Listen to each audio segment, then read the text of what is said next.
What's good, So man? Marcia and Michael Dyson are on here. Um, Okay. right. And so anyway, I was talking about you singing your praises, and this brother got on and reminded me. I was so busy talking about all your accomplishments in music and how you had been, you taught a lesson to a lot of the entrepreneurs. They were always seeking the limelight, and you Hmm. were always behind so much work that got done. And that they would watch you and they realize that the humble attitude that you took and the hard work that you put in, they're gone. Some have come, been famous, and gone. And you just keep going. So congratulations, first, record executive of the year, Billboard. Russell, I rather take a reward for being of service than an award for something that I did. So, I don't, I'm not really, I'm excited. I joke with people. I said, we're the number one independent label in the country, but why aren't we the number one independent label in the world? Why are we not servicing more creatives around the world? Why are we not being more of a company about changing culture and being a social responsible company? And so, to me, as I appreciate the accolades and things, but there's so much work for us to do politically, financially, education-wise, that I just want to go to work. I want to build build schools, have people figure out how they can be entrepreneurs and entrepreneurs and be of service. Well, That Kevin, let me say this. Today, I want to talk about all your contributions. We can always talk about, like, there's a school at International School. The only thing you can see from my property in the forest, there's all the stuff I'm building. There's a school there called the International School. yes. And I've been talking to Marcia, who's on here now, about the Def Jam University. She changed it to Def Jam Cultural Institute. And we Love talk that. about happiness, and we talk about, and we want to make it an online school. Kids learn online. A lot of kids are now hooked on studying online, and then to get out and then come home, it'll be even easier for them to study online, maybe travel with their parents or whatever. So the Def Jam Cultural Institute, which I talked to you briefly about, is something we can talk about, and we can talk about all the other service and all the other community work you do, and we can talk about your work with the Democratic Party that you've done and what the work you're doing now to improve our condition as people of color and as people in general. But I want to start with your music, and I want to tell a quick story, but then I want to hear your voice. Okay. The story is of a person who worked in the street team and then worked as an intern and then kept by service, not by putting his hand up or putting his hand out, but by working. And he just kept improving, and people kept pointing at him. He never had to tell us anything. He just became what we needed. And at one point, this is the great ending of the story, because I want you to talk. But Kevin was the vice president of promotion, and his boss told us that Kevin was his boss and that Kevin should be the president of the company. And everybody in the company agreed, because as a servant, you keep giving. And as a leader, you're a giver. And I learned that from watching Kevin. So that's a statement about his character and what makes you different from pretty much any record executive I've worked with. You always looked out for the team, and so I think that's an inspiring moment, story, because you would make sure everybody, you bring the coffee and you bring the direction for those who are his boss. Say, why don't we try it this way? They're like, oh, I'll do it that way. You know what I mean? He told me all the time, Russ, you ever think? No, I didn't think that. No, I'm going to do that constantly. You did that. And that would made you a leader and a president, and you said, I don't want to be the president. It might ruin the corporate culture. You didn't want to be. You remember that. You tried to turn down the presidency of Def Jam because you thought it might affect the team. But you didn't realize the whole team had already approved and was excited that you would be the president because you were their leader. So that's the end of that story. Tell us how you came in, because I'm going to edit this and make this, and then we'll make it to an episode that travels, and people don't all know you. Yeah, sometimes I struggle with remembering everything, Russell. You're talking, I started when I was 16, and I'm 52 now, so that's 36 years. But to my recollection, I actually got into the rap world when I had a fight with one of my best friends' cousin. And, you know, we started fighting on some, and he said, yo, but you rap, don't you? I like, yeah, I mess around, whatever. He said, well, we got this group called Newmarks, and we want to start rapping. We was a DJ group. And so with that, you know, God said, you know, be an artist, learn an artist. And the whole "Girl, You Know It's True" thing happened with Milli Vanilli. I actually posted something. I opened up. Well, no, well, Will Smith and Jazzy Jeff actually opened it up for us in Baltimore. We were so big in Baltimore, they actually opened up for us. But I opened up for Run DMC, LL Cool J, Salt and Pepper, no, all our friends, you know, when they came through the Mid-Atlantic area. And I knew what I felt I was missing, being Say an the artist. name of the group again. Newmarks, Numarx. Shout out There's to no video, Beatmaster is there? Moj. Is there any video? The D. By the way, we never shot a video, but there's clips of us. I'll make sure you get some of the copies of the thing. But you know, it's 5 of us. We used to DJ in the whole thing, and the moment that somebody took my song, and so I'll set the mood for you. Everybody knew me, everything. I'm laying home in the bed. I don't know if it's 18, whatever it was, 17. And this girl says to me, yo, Kev, they playing your song. And I had a little ego back then. I said, you know, yeah, I know they play it all the time on the radio. You know what I mean? I'm big. She said, no, it's on MTV. Now, so I wake up and say, MTV? I never made a video. What means on MTV? And that was the moment that I saw Milli Vanilli singing my song, Girl, You Know It's True. And it was at that moment, Russell, I said, I don't want to be in the music business. I want to be in the business of music. I never want what happened to me to happen to anybody else. And I remember, honestly, and you don't remember this because at that particular time, you were just this figure of inspiration for African-American wanting to be successful. And I didn't know you that way, but I knew Wes Johnson. And Wes Johnson was your senior vice president of marketing and promotion. Wes Johnson actually played my records as a DJ before you hired him. And I went to Wes and I said, yo, Wes, I'm the best down here. I got to learn this business. You know what I mean? Because somebody stole my song. He said, yeah, I saw that, man. He said, but you should be getting paid. I said, no, I'm suing to figure it out right now, to learn the business of music. So I said, well, Wes, you know this area, and I heard y'all got something called a regional or something like that, and y'all figuring stuff out. He said, yeah, but you're not ready for that. You know, you would have to intern.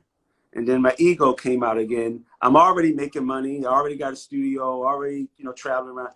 My ego coming out. I'm already in school for electrical engineering on scholarship, and my ego coming out like, intern? Why would I work for free for somebody? And then God talked to me at that moment and said, because you're going to learn from the institution of hip hop and be of service. And so I said, you know what? Cool, I'm going to intern. He said, well, Kev, I'm going to send Kevin Mitchell, a guy from Boston. I'm going to send him to the Mid-Atlantic because he'll be in the Mid-Atlantic region. Ego comes out again. He don't know more than me. Well, how he going to come in my marketplace? Shut up, Kevin, and serve. And then I remember Kevin Mitchell calling me one day, and I was at a marketing company, you know, just hustling, making money. And Kevin Mitchell said, Kev, I can't get in to see this DJ. And Wes told me if I don't get in to see this DJ, I'm gonna be fired. I said, where are you? He said, Baltimore. I said, who are you trying to see? He said, Frank Ski. I said, Frank. I said, Frank. I said, you mean Frank Ski, like V103, like my man, Frank Ski. So I said, hold on. I said, Frank, my man gonna bring you some stuff. You know, let him up, come see him, do what he tell you to do. Bam. He went up to see Frank. And it was at that moment, Kevin Mitchell, the next week, remember we used to have those weekly conference calls, those calls where we got on and talk. Kevin said in front of the whole room, he said, my intern better than all of us. My intern got me in the stations. He do everything I asked him to do. I don't have to tell him. And it was at that moment that I said, oh, we're going down the wrong road. So y'all moved Kevin Mitchell up to director. He took Barbito's job because Barbito was moving out. He took Barbito's job as AM. And then Kevin would always talk to me the whole thing. And so somebody had to take the Mid-Atlantic job. And so I remember getting a call from Julie Greenwald Julie calls and says, because she was Wes's assistant, and says, yeah, you know, Leah and Wes and I think it was David, who was the president then? Halston. Halston. David Halston. Well, everybody was there, and they said, well, you should come up and interview for the job. I said, ego, interview for the job. I was the job. The reason Kevin got up to, I was the job. It was all me. No problem. I'm gonna come interview. And I was taught, Russell, that no matter what industry you're in, you put your reports together, your packaging, well, you put a suit on. I saw, Kev, you know, you keep reminding us that you had this ego. All I ever saw. I mean, maybe the way you played me, because you always humble, always worked hard, everybody else. Always, like I said, you were the guy to bring the coffee. You always would do the other man's job. So that's why I think you became a leader. Like you said, you brought him up to see Franksky.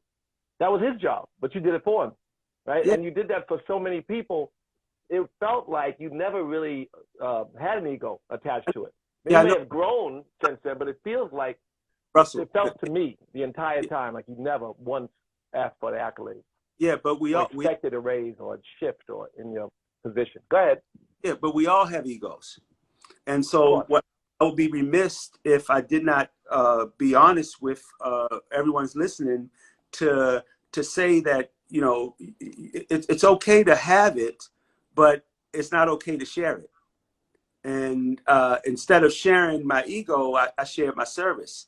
And that ego pushed the sharing of service even more. But it'll be a falsehood to say that I did not think. I'm from the street, Russ. Everything was. But by not sharing it, that's humility. That we look. It's not a false humility. It's a real level. You know, you check yourself because you realize what was important was your service and not, you know, the fact that you, like you said, you felt ego. I never saw it come. You'll never see it. You'll never see it to this day. And I tell you, it taught me. But I realized service at a very. So I had you saying serve. I went through serving of the artist community as an intern, and always making sure everybody had anything. And so it was no way that when I came up to New York in my suit with my briefcases and everything, that I wasn't leaving without getting a job. Now, was I upset that I had to interview for a job that I was already doing? Ego talking. Yeah. Did I come into a room of people and I'm looking at, who are these people? I've never seen these people before. They interviewing for the job that I've been doing. I felt a certain way. Why don't they have on suits? Where's their presentation? Where's I'm thinking all the stuff in my mind, but sitting there humble and ready to have my conversation. So saddest 3 months of my life, because I waited and was wondering, well, what's happening? But kept doing the job. Kept doing, because I didn't want nothing to. And then Julie calls again and says, Kevin, you know, we wanna hire you, and we want to pay you $30,000. And I'm like, oh, I think I can work with that. She hung up the phone and said, no, you'll work for that. Bye. And so that started me. And I remember the first time I came up and we were in the hallway and you was like, yo, that's that nigga y'all tell me about, that he everybody might know working for him, blah, blah, blah. You just went on and on about, and I'm like shaking like, yo, he not talking about me. He can't be talking about me, blah, blah, blah, this. And so it was at that moment that I realized that through my work and through my service, if you really a true spiritual person, you never have to talk about yourself. Let your work speak for itself. So I put my head down even more, and all the conferences, we were at Jack the Rapper, and you said, yo, sit right here. And I'm like, what? I got to go to work. He said, we are working. We are working. Just the fact that me and you together and we're talking to people and we're handing out the T-shirts, we are working. You know, here you are, the chairman, handing out T-shirts to me in the lobby of Jack the Rapper. And you taught me that work is not a physicality. Work is just a place of being in yourself, no matter where you are. And so I realized that every day I'm working 24 hours a day, 7 days a week, to be of service to the culture. fast forward, every artist wanted to come to my office. When I came to New York, y'all sent me on the West Coast. You had me do South Central Cartel and Mello, open up the West Coast office. I remember that. Came back, wanted me to move to New York, and I can truly say the reason I didn't want to take the presidency because I don't think I deserved the opportunity at that time because I did not know the world. I didn't want to upset the infrastructure that you had, but you guys wanted me to disrupt. Well, not only did we want you, Kev, the reason that we chose you for president, it was you or Julie. And it was kind of the same story for her in that she was okay with you as president. She was so focused on what she did, just as you were so focused on what you did. What you did was serve the whole company. You always answered the questions for people in jobs that were not necessarily defined by you. So you would go out and give, in each case, and they'd look at it as leadership, even if they were ahead of you. Like, again, Wes was your boss and recommended you to be his boss. Mm-hmm. He didn't try to be the boss. He wanted you to be the boss. And then everybody took that recommendation and thought that was a good idea. That's how you became president, because everybody elevated you, and by you wanting to walk away from that, it made everybody that much more excited because they knew that your service was honest and your intention was pure. That was a big deal to all of us. That's why I never forget that. I always think about you wanting to reject that offer from us because you thought it might, as you said, hurt the infrastructure. But instead, we all, of course, I always joke, and as much as they say you and I look alike, I said, Russell's not my cousin, my uncle, my brother. We just cut from the same cloth in some way. And I wasn't married to Leor's kid or something. It was the true story of hard work and having a mentor. And I never felt, to be honest with you, Russell, I never felt that I worked for you guys because you guys always made me feel like I was a partner and an owner in the company in anything we did. And I remember I can go to my wall right now and show you the first bonus check that you guys gave me in 93 or 94, something like that. First bonus check that I put it on the wall. This is the most money anybody ever gave me at one time. You know what I mean? And this was back then.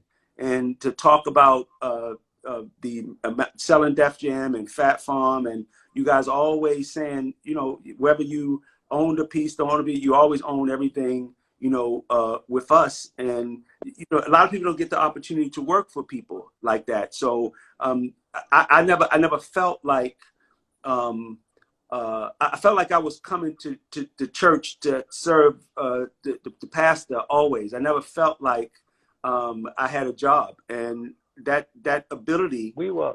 Let me interject. We were very lucky, Kevin. I've been lucky my whole life. I've done what inspired me, and and I felt the benefits of that. Like other people, then they're inspired, and then that was where I got my blessings, right? So, and you had the same experience. So we're lucky to have chosen a profession and a cultural space where we belong. I felt I belonged there. I mean, I'd wake up every morning and be excited. Just like today, I wake up and I'm excited, about my work. And I think everybody should, and the other thing is you have to learn also to like your work. Your work may be, you're a music person, but you're sitting at the accountant. You're a music person, but you are building a stage. You're working on the internet. There's all kinds of parts of the process. You can't just sing. And that's the thing about you, Kevin. You didn't just sing. You didn't do one thing. You did everybody's job. So saying you loved it is something people have to learn to do about what's in front of them. Yogis just say, do what's in front of you and make no differentiation. Just enjoy it, right? So you chose a world. You put your head down and was very focused. And look what you've done. For you to this year be executive of the year. How many years ago? 92?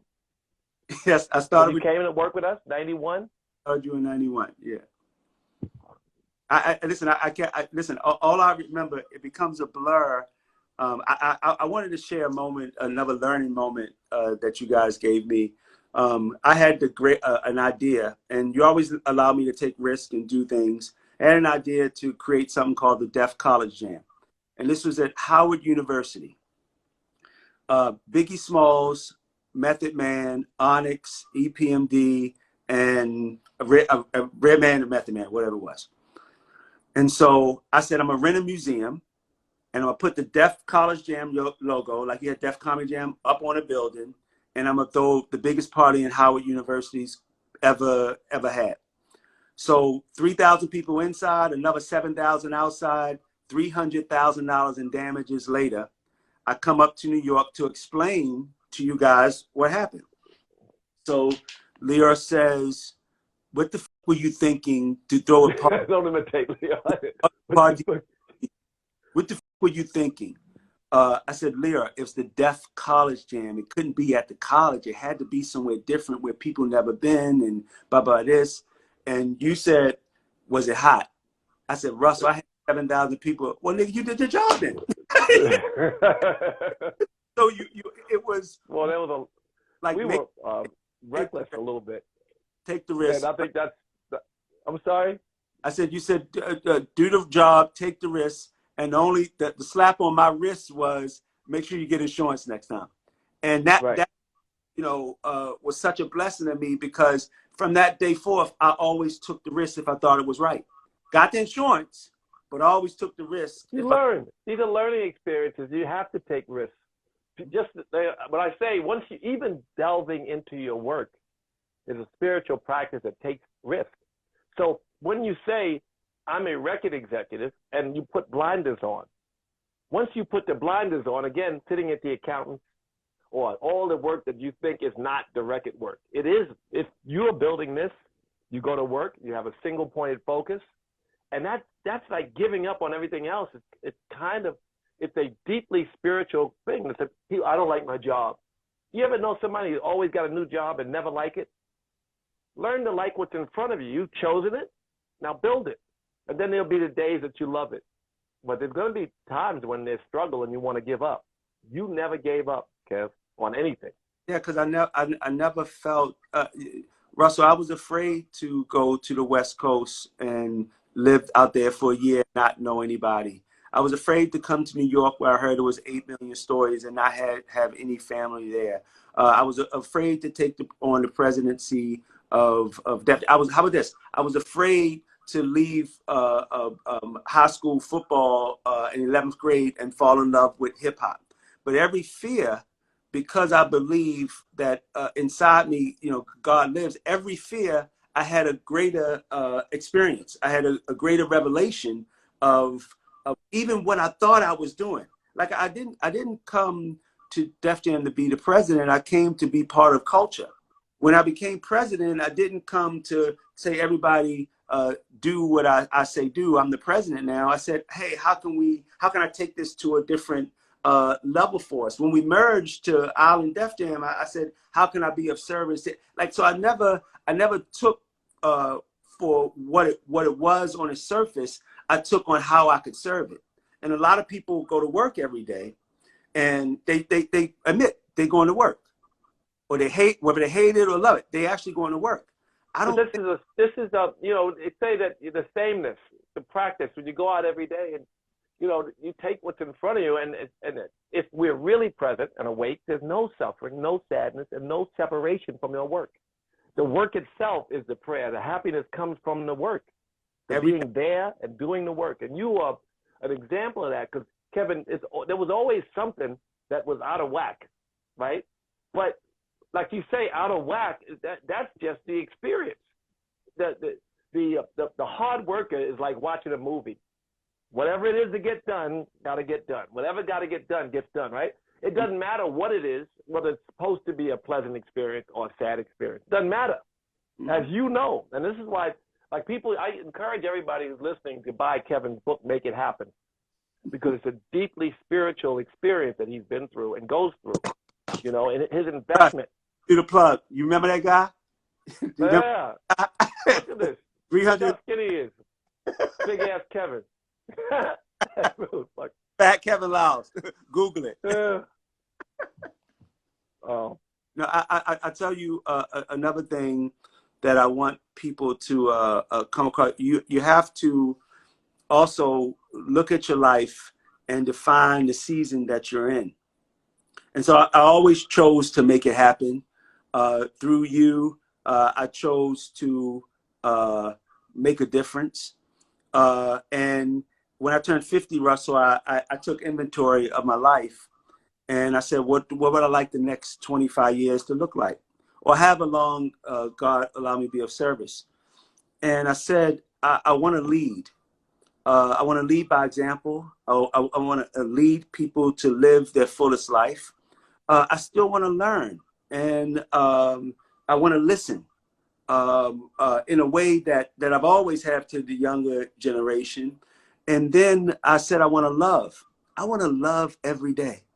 I want to love everybody I work with. I want to love every artist I'm able to serve. I want to love every opportunity. I want to love the conversation that you're having in the morning and I'm having at night, because I'm looking for something, something that maybe I haven't have answered, because this is therapy for us. You know, we don't remember half the shit we went through. You know what I mean? But the conversation. Def College Jam. I remember that. Well, I guess if you $300,000 in damage back then was a big number, but Oh, you it was, know, we were having so much fun. yeah. We were reckless, and I say reckless not in a negative way. I mean, we had courage. You had courage. Like in every one of those instances that you talked about, and how you recognize now that you had to overcome fear to get there. And in all those cases, they all turned out pretty good. Yeah. So we are very, very lucky, but it has to do with focus and presence. Every second, everything that you do, all of it is geared towards your present moments. And each one where you did an excellent job, you were focused on the work, not whether it was a pleasant or unpleasant experience, you were there. And I keep saying that because that really is something that people don't understand. They want to judge their job and question whether they should be doing it. And it takes them out of the moment and takes them away from a good quality work. And you never let that happen. No, listen, your resume is not what's on a piece of paper. Your resume is what your work, and your legacy becomes the things that people can point to. It doesn't have to be a building. It could be a moment. It could be a word. It could be a conversation. It could be an instance where you showed up when other people didn't. That to me, and I always realized that whatever I was doing, it wasn't for what I was doing. It was for a greater purpose. Whatever I meet and whatever I was serving, it was always for something, greater. And I grew up in an environment that you guys allowed me to, where I never had to ask. I never had to ask for a raise. I never had to ask to be part of this. I only said, how can I help more? What else can I do? And I always say, when you put yourself in that position, Russell, you don't have to. And again, I was blessed. That's not everybody's opportunity, but I was blessed for two people. I called you guys freaking frack, to just allow the opportunity, and said, hey, the more we get, the more we all get. The more, yeah, Julie and me and Julie never looked at it like who's the boss, who's not the. That didn't matter to us. What mattered is that we could build a special company. What mattered was when you wanted to build Fat Farm and Baby Fat, that we executed the promotions around it. What mattered was the Def Comedy Jam and flying people to New York and the program. What mattered is that we could be of service to the vision that you guys had. So God bless Julie and how we raised Mike Kaiser. He's the Look at Julie. Here you are. Let me just take a moment. People may not know her. It's kind of similar to if we're talking and this thing gets distributed. They say, well, who's Kevin Lyle? Well, he's record executive of the year first. Said that. That's first. But he was record executive of the year 25 years ago. Still record executive of the year. And he keeps finding new talent. He's been a brilliant record executive for his entire career, and he's built so many careers. So that's who he is. And Julie, who worked with him, is now the most powerful woman in the record business, maybe ever. Right? Absolutely. So there she is. There's the stuff that came from a little, you give a little, and then the next thing you know, everything around you grows. They say in Bali, you put the seed in, everything grows. All the hotels and all this stuff are built, like it grows once you touch ground. And that's how these guys are. I touched ground a little bit, and look what I saw. Kevin Lyle became this giant thing, and Julie became this giant thing, and Leo became this giant thing, and Brett. All of these people around me, I watched these people become these explosive cultural icons. And I was very fortunate to sit there, have a ringside seat, and do very little. And watch them all, affect industries and change. What you are doing now is continuously reshaping hip hop. Yeah. Those young kids look up to you and they see humility. It's a big deal. Well, they don't have a lot of that to look at. Russ, I can today. I flew to Detroit. Jumped in and jumped out to sign T Grizzly's brother, along with Salim, Baby Grizzly, and he just came home, and then his mom just came home. So I had a moment in Detroit today where I said the reason why this is important, because a lot of times because of systemic racism, police brutality, or oppression, we don't get to come together as a family and get a second chance. God gave them a second chance and provided me an opportunity to do little, but have a ringside seat. I understand. Well, that's nice of you. So, Kevin, the thing about when I say I did little, so I watched you. You never sat down. You say ringside seat, but you're always the first one there. So I appreciate that. But I want to talk a little bit, pivot a little bit off what inspired you, not only the work itself and being the management and the infrastructure and all of that stuff that you built and business plans that you put together, but the artists that you work with. I can remember, like you said, we don't remember it all. I remember you bringing Damon Dash and Jay-Z in my office. Remember that? And I'm like, and I was just talking to Foxy a few minutes ago, actually. And I was like, oh my God, I never heard nothing like that. And you were like, yeah. And it was like, this girl is amazing. He's another guy too. I mean, and we were, Foxy Brown and Jay-Z came together when you walked in and brought Ain't No Nigga for the Nutty Professor soundtrack. Yeah. Right? So there's one example, but there's so many. I heard DMX on the radio. I heard him on the radio. I called the office to say, Leo, who the fuck? I didn't know he was signed. He said he signed already. I was sitting on the radio doing an interview, and a guy said, nigga, talking, back the truck up. I said, who the fuck is that?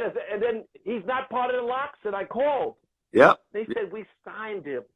I went to the office from the radio. I was doing a radio talk about Fat Farm. I got to the office. They're playing me cuts off DMX. Yeah. And this is what you were doing while I was running around doing Fat Farm or comedy. You were changing the world. And no one gives you the proper credit for it. I mean, the industry, we know you.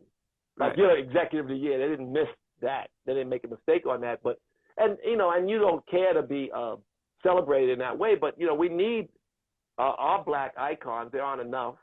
And we need ones that are in culture and in spaces that kids care about to have humility, to have this kind of grace and to have this kind of work ethic and to go beyond the surface and show us how.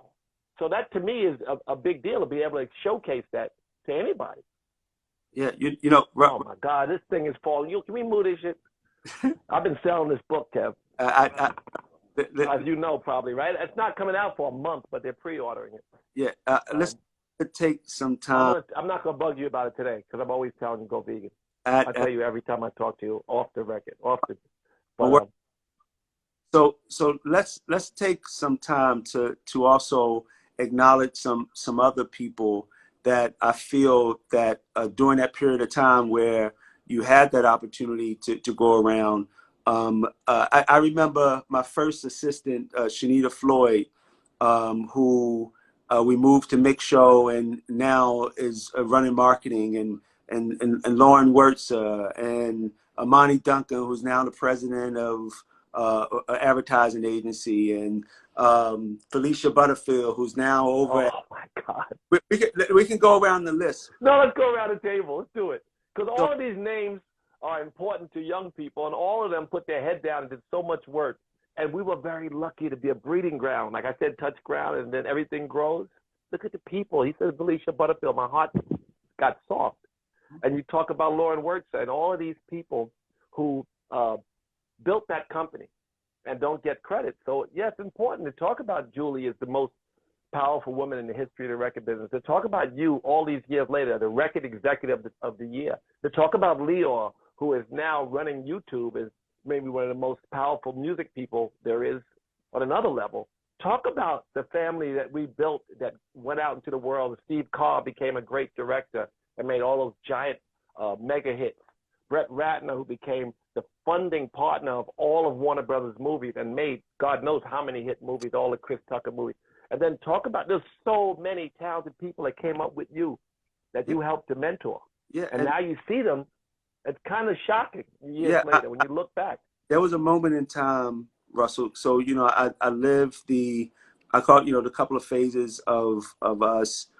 There was a moment in time when we were transitioning from Public Enemy, Todd, Beastie, all that into the next phase.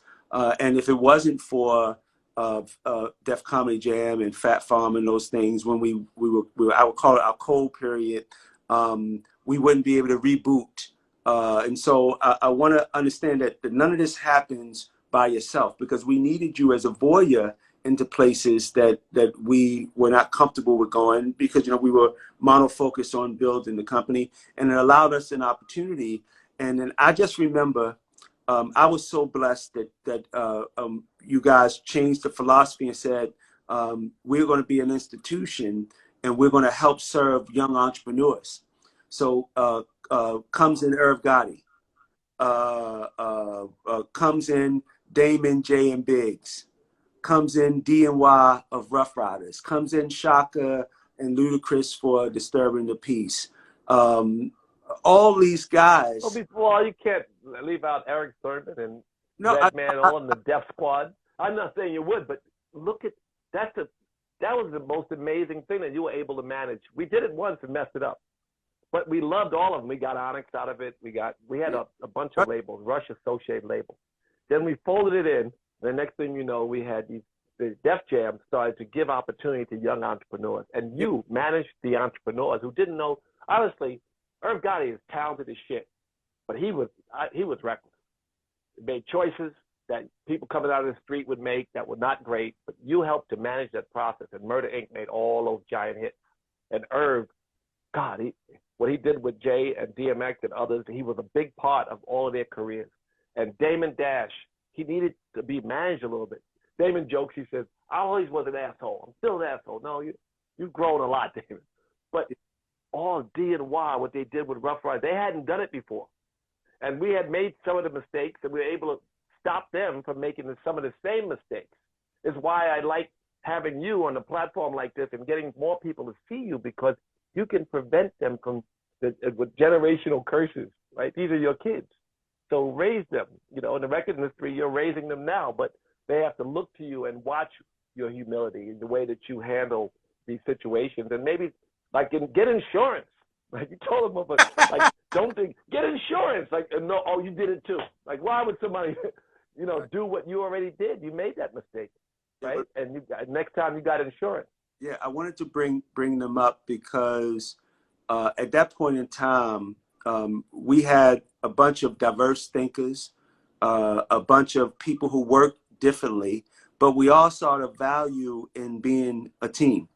And a lot of, again, I really have to say, if it wasn't for Julie, Leora, a Mike Kaiser, a Wes Johnson, a Johnny Walker, a Thomas, I go down the list of all the people who set Rhonda and Tracy. I mean, you go down the list. It was a crew of people that really wanted the same thing, and that's wanted to serve a culture in a way. And even though we're not all together in the same place, I don't believe Def Jam would have became the institution if it wasn't for us understanding the appreciation of others. You hear from me, you get nowhere in life by yourself for a long period of time. You get nowhere in life by yourself. You can't have a kid by yourself. How about this? I don't believe to raise a well-rounded kid you can do by yourself. You might be able to be a father, you might be able to be a mother, but the community is going to help mold that kid also. And what we provided, I think, at Def Jam, because we needed, just like civil rights needed Malcolm and Martin, we needed a Kevin and a Damien. We needed a Irv and a D&Y. We needed a Scarface and a Shaka. You needed a Paul outbursts and on the West Coast and a Warren G. You needed a Chris Lighty. You needed these all different who came and were of service, and we'd be remiss no matter what if we did not celebrate each other. You know, people joke about me and Dame all the time. I think Dame was one of the greatest executives to ever put on a hat of starting a company, because he was really about what he wanted for his company, and he wanted it to be recognized for who they were. And I just want to thank all of it. Think about when we talk about Eric Sermon and the Def Squad. You know, think about when we decided to put Method Man and Redman together. So you had the Def Squad and you had Wu-Tang. You had to figure what that was out in the middle, and RZA and Power and Divine and all these guys. And even though we did not service every entrepreneur in hip hop, how we call it family ties, how Puffy was part of the family, you know what I mean? How we just looked at guys. It wasn't just about Def Jam. It was about hip hop and about culture. And that to me, that kind of greatness just doesn't come from one person. So as much, we weren't. I don't think we had it in us, because we were enjoying ourselves so much and we were so dedicated to the culture to be selfish. We didn't have it. Remember, we made the show and there was all these choices we had to make. We got to get out to the West Coast. We got to do Snoop. We got to celebrate Suge Knight. We had to, the work he was doing. We had to celebrate. Well, of course, we had Warren G out there, and we had stuff in the West Coast. But we had to make sure Biggie Smalls was in the show. He wasn't that big. Yeah. He had a hit, but we had to put Puffy and Biggie in the show. Yes. Right? We could have just serviced it with our own artists, but the idea of being all-inclusive to make the entire picture bigger, always felt that we were bigger because the picture was bigger. Even if we were a smaller part of it, it felt like we were part of a great movement. And hip-hop was a great movement, so we were proud of it. And that's how we became so big in it, because we loved it, the bigger picture, so much. And that was our experience. I mean, I look back, and I was thrilled watching. We put Craig Mack on the stage, and I remember cutting him into the movie in the beginning, and watching Craig Mack, I was so proud. Like, I made the record. I didn't make the record. It wasn't our record. Yeah. Right? So it was, again, you said it, and I'm just repeating it. It's really true that we were so dedicated to the culture. And it wasn't a selfish thing, because we were having too much fun watching each other be successful. Mm-hmm. And I think one of the important things, Russell, that I try to instill now with people, like, you can wear whatever jacket you want, you could carry whatever business card you want, but really you're the CEO of yourself. And I always knew I was of service for Def Jam and Island Def Jam and Warner Music Group and now 300. But at the end of the day, I'm the CEO of Kevin Lyles Inc. And I have to be, and my portfolio is 300 and Def Jam and all the things that I have to be the best me in order for me to have the best portfolio. And so I try to push to young people that I can't have the best company without the best people. So if you are not at your best, the company will never be the best. And I used to smile because Kevin's humility and sweetness was on one level, and then he'd be like, "He gotta go. So I'm sorry, you got to learn something. You're fired. I hope you do better." I would be, "Oh, we got to get rid of him. I'm so worried. What about his family?" Listen, we have a team. Kevin, you always would talk about the team. You say, "This is a big picture here. This guy can't hold a whole team back." And then you would replace them, and then mostly you mentored people to be better, and they fit their role. But if it was a case where someone can't fit their role, Kevin put the foot right to that ass. Not mean. Gotta go. You gotta go. Kevin would say to us, "You gotta go." Like, wow. I remember. You want to do it? No. About bitch ass me. Are you gonna do it? You still have to. No names, but somebody did something one day, and I said, "Russell, in order to take the company where I think you guys want to take the company and what you charged me to, we can't have this kind of thing happening. So y'all gonna have to make a decision. And so the person calls Russell, and Russell said, "What the fuck you calling me for? Call Kevin." It's whatever. It's whatever. Because Russell didn't want that smoke. Russell didn't want to find I nobody. don't like it. I don't like firing people. But, you know, they need to learn, and we all move on. And God gives us all this struggle so we can get better. Yeah. You have to execute on a promise. If you're trying to be better, you have to put up boundaries. You have to make these statements. You know, it's a toxic feminine trait, you know, not to tell the truth.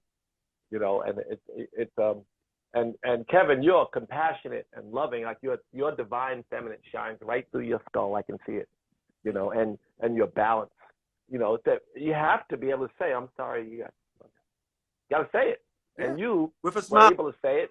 With a smile. Boundaries for everybody, huh? With a smile. You know, smile. Oh yeah. I'm sorry you can't work anymore. Thank you. Appreciate it. Yeah, he wants some coffee. Get the fuck out of here. Yeah, Kevin put to that ass. So anyway, Kevin, I wanted to talk about all the music and stuff, you know, but you really ran all the companies, kind of like they all had to come through you to get all the resources at Def Jam. So as president of Def Jam, you were kind of president of all the companies because you had to make the assessment.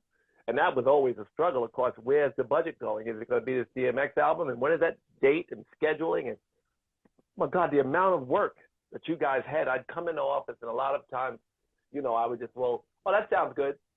It was so much time and effort to put these things in place. So much, you know, so much planning. So many smart executives. You mentioned some of them. You know, you and Julie and Leo and the team that you guys put together, and Chris Lighty and the whole team, the family, the Russian Def Jam family we had was, again, we went back, we talked about these great people in Hollywood, these great people in television or film, I said, but also in other industry, but mostly throughout this industry, they're spread out. They've taken over. And that's a testament to the work that you guys did and the mentorship you did for those people. I think Russell, what 300 has afforded me this time is we're more educated. We're more finance. We have more ability to maneuver, and we have the #1 music in the world. Now, I'm not going to get on a soapbox or anything, but while having the #1 music in the world, there's still a lot of work for us to do. We have to push entrepreneurship inside our organization so we have people of color at the top in the C-suite. People don't say that. Entrepreneurship inside our organization. Yeah, it's called entrepreneurship. That's a very important phrase because people don't think of young innovation and innovators and risk takers as executives for their company. But they need them. That's the freedom that you have to give people. The mistake that you said you made by not having insurance, well, how could you know? You're just a kid. So now you know. You know what I mean? So now you know, but that celebrate those people who would take those chances, because that's how my company didn't get because of me. It's because all the talented people like that went wild, that made those mistakes, that made those choices. Mm-hmm. That's how I survived in every industry. There was always somebody smarter than me, every business. TV and film, Stan Lathan was brilliant. The jewelry, Scott Roush, and film and television, I mentioned, but financial service, David Roller, but it's always someone smart. Even if it was my idea in the beginning, I couldn't execute it. Right. In a lot of cases, you know, in poetry, to find that kid, and in comedy, to find Bob Sumner, and in film, even just recently in the films we made with Jake. I mean, it really was always about the people around me. Always. And you know that. Mm-hmm. That's what makes you special. That's why you can keep going. Yeah. You don't have to be the youngest one in the room. No. You know the youngest one in the room. And you've empowered him. I went to your office. Yeah. I went to his office. I want to tell everybody who's listening, his office is a culture. It's alive. It's a thing. You go in there, you feel like we felt Def Jam. People are excited to be there. They're excited about the artists on the label. It's not work there. You build a corporate culture full of people who are excited to serve in the same way from leadership down. You've given that. That's what 300 is. For those who don't know, one day should be some video on 300. When I went in there, I could just feel electricity. This was recently. So that's why you're executive of the year, because you empowered people. Yeah, I'm in the midst of employee reviews now, and I had two things happen to me. One thing, a veteran in the industry that's a part of my partner group said, "Man, I was at such and such company for 11 years. I never was reviewed. And you, Kevin, you really take the time out to review everybody every year, 60 people." You've been doing that since we were kids. When we were kids, you were doing that shit. That's not that way. Kevin's old, yeah. I was taught that way. And then another young lady. And that's how you mentor people, by you point to things they could do better and you show them how. That's why you had made president, even though you didn't want to be, because you were showing everybody how to do their job. You were their leader as a servant to them. And that's the kind of servant you are now as a leader. Yeah. You know, kind of leader you are as a servant. You know, that's it's so impressive. So employee reviews, you just did it. I'm sorry, I cut you off. No, so you had one end of a veteran who never had reviews before, and then you had a young girl fresh out of college, first job. She said, when I interned for you guys, because like 24% of the people who actually are employed at 300 are former interns. You know what I mean? So we make sure that box is checked by giving them opportunity. But a young lady says to me, you know, when I interned for you guys, I made it a mission that my first job and my only job, hopefully, will be at 300. And I hired her like 6 or 7 months ago. So I'm doing her first review today. And she sent me a document that reminds me of all the stuff that I used to do back in the day. And it was sort of like a dossier of why she should be an employee at 300. Not her resume. This was something she worked on, and now she hits about digital revenue for YouTube because she's an expert at what she do. But she came in intern, dreamt about it, and said her first job has to be. And how does that make me feel in a review to see that I was able to make what she put in writing 2 years ago come true? And that is part of what gets me excited every day and gets me to come out. Not that I'm the boss. Really told, I asked Raina and Celine, the two of my executives. I said, can I make a suggestion? I'm the CEO. I say, can I make a suggestion? Here's what y'all make the decision. And then they tell you, get out of here. They say, yeah, good idea. Get out of here. We're not doing that. And you're like, okay. Right. That's the thing, Kevin. That's what empowerment's about. You got smart people. You give them a suggestion or two, and they think about it and they push back. And that's beautiful. That's how Def Jam was built. Like the risk takers. I keep going back to it. We don't want people to work for us and not enjoy their work and not have input in their work and not be. You know, it doesn't make sense. And many companies, most companies, I should say, are run that way. They're not empowerment opportunities. They're stifle people. No, they're employment. To the extent that they just do what the boss. That's why they make no mistakes, because the guy on the ground is not giving you the proper input. You're the guy on the ground. You said, "Oh, you want to meet my man at the radio." Now, of course, we all know Frank now, but no one could get in. You got him in. Now you were on the ground, and to recognize the next person on the ground and then give that person the opportunity. That's a very special corporate culture. That company, 300, was so impressive when I went in there. I mean, I want to work for them somehow. I want to one day be useful because it was just so much fun. Those kids are so exciting. I have my company's like that. Gush Cloud is like that. Yes. What we do all over the world is all bunch of young people, and our CEO, Althea, is young herself. So I'm the chairman, and I watch her go to work, and I give her input, and I help her with deals, and I help her do all this stuff, and I plug her into people. But her job is to have all the regionals, all the countries around the world that we work, 13 of them now. She makes sure that those people feel empowered. And when I've been in some of the offices in China and in different places, and in each case, they're excited to come to work. And I think that's, and that's part, I think I help with that a little bit. And I got that from you and from our experiences. And that's kind of what you can pass along to young executives. Don't stifle people, empower them, and listen to them. I'm learning. It takes time to learn to listen. A lot of executives They want everything done the way they envision it, and they haven't even been on the ground Yeah. in many cases, in many places.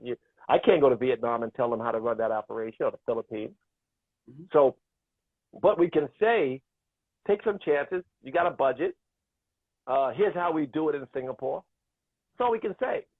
And here's why it's successful in Singapore. You take the time with the executive and you show them. They're young lawyers. In Asia, everybody's a lawyer. They don't have to go through other stuff before law school. They go right to law school. So they're really working in culture and working in culture and art, but they have law degrees. So they're mostly, you think they'd be stiff, but we pushed them out of their zone and pushed them into this freedom that makes them more creative executives. We got a lot of young, talented people, like 300. I wanted to say that because I don't know if you've been in any of the office. When you come to Singapore, I bring you to the office. Those kids are clapping, jumping up and down, laughing, excited, thrilled. When the artists come in the office, they're like, "Oh shit!" They're excited about what they do, and that electricity doesn't exist many places. So I think we've been lucky, to have had the experience. You fall on some shit. Some shit just happened. And then you're like, oh, I'm going to keep doing that, right? That's you right. didn't plan that. I didn't know. You're the boss. And then one day you learn from Kevin, you're the servant. And as being a servant of these people has taken you further than being their boss. So that's the experience. Yeah. Well, listen, it's been, the funny thing, man, at where I'm at right now, I feel like I'm 34 and it's 94. Because we do have the #1 music. I want to, part of our legacy, Russell, is to continue to extend our lineage down throughout and build some more great companies, provide more opportunity. And I said, I have a mission that, shout out to John Platt, who's now the head of all Sony publishing, but he can't be the only one. You know what I mean? And we have more work to do and put more executives in the C-suite. And one of the things that I had a discussion with some friends that I think is important for us to discuss here is the assimilation to being employees and spending your whole life not knowing the truth. We were kings and queens once. What we've been taught is that our history began when we were slaves. And then we were taught the assimilation of coming to conform to what we are to be African Americans. And anyone listening to me, you were born to be a king, a queen, to serve, and to have purpose in life. And purpose in life is not going through elementary school, high school, and college to be a servant of someone else's dream or to be an actor or actress in someone else's movie. You have your own movie to create. You have your own purpose in life. And there's nothing. You are the CEO of the Kevin Lyles. Yeah. Kevin Lyles. Right, and then and through that you serve. That's the company that serves all the initiatives that you get put into. Yep. I wanted to say something, Kev, to get you to speak a little bit about this, because a lot of people are talking about it. It's something we talk about all the time. And then I'm going to ask, I know that you had a meeting with our buddy over there, and he liked you very much. We need more senior executives. We need maybe sell the company, take a piece of it, run the whole thing. We don't have enough black executives in charge of black culture. Yep. That's just our reality. We just don't. And you would think the music industry, where everybody's so liberal, the far left, right? No, there's not enough inclusivity. Women and African Americans are we're very lucky. When you came to work, we had the president who was a woman. We had a head of marketing as a woman, a head of promotion that was a woman. We had 5 women that were at the helm of the company at one point. That was what Carmen was the president. So then we had Julie is now the most powerful woman. We empowered them. You empowered them. But our industry, that industry that you're in, and I really want to, contribute to it. They need more diversity and inclusivity. And, if our future is going to be more brown, more conscious, more feminine, we have to do it ourselves. We have to do the work. So, I know that you've always done that. You've always been inclusive, and you've always never questioned Johnny Walker. Yes, right. you've always included these people. Come on, And John. you've always put people to work that wouldn't have been put to work somewhere else. Here's what Johnny Walker. I had to work for Johnny Walker, and then Johnny Walker had to end up working for me. You talking about a strong black woman? You talking about somebody who, and by the way, I still work for Johnny Walker. To this day, I Work for Johnny Walker. You do. yeah, And that's how you became you. Go ahead. still work for, and I wanted to say, Russell, I can speak on the diversity and when I became the CEO was one of the things that important to me, and so 50% of my executive team is other. 50% of my executive team is female, and because I can't go out here and speak on this issue and not be taking the very steps in my own organization. And I've had people, oh, we're going to donate $100 million to this and $100 million to this. I said, listen, more than doing that, put a black person in charge. That'll be the light. That's more than, that's hundreds of millions of dollars if you give somebody the opportunity. And I'm not saying give everybody the opportunity. I'm saying give the right people the opportunity and watch the world change in front of you, similar to what you guys provided with me. And lastly, on that topic, I have to put some onus on us too. We all want the rock, but that rock is hot, yo. That rock, everybody, 3 seconds left, and put that shot up. So you can't, don't say you want it and didn't prepare your life for it. I knew that rock was hot when y'all came to me in '96, and I was like, no, let me get prepared for that rock. So I had to make sure the tools were. You were prepared. We knew you were prepared. Now, Kevin, listen, they told me that the thing will cut off. Time flies. I just, we're going to edit this and make this a piece. And we want to, and what I want to do is I want to have some more conversation with you. And then I want to make it into one piece, right? So we covered a lot of ground, but we didn't cover most of the ground I thought we would cover. We didn't talk about artists.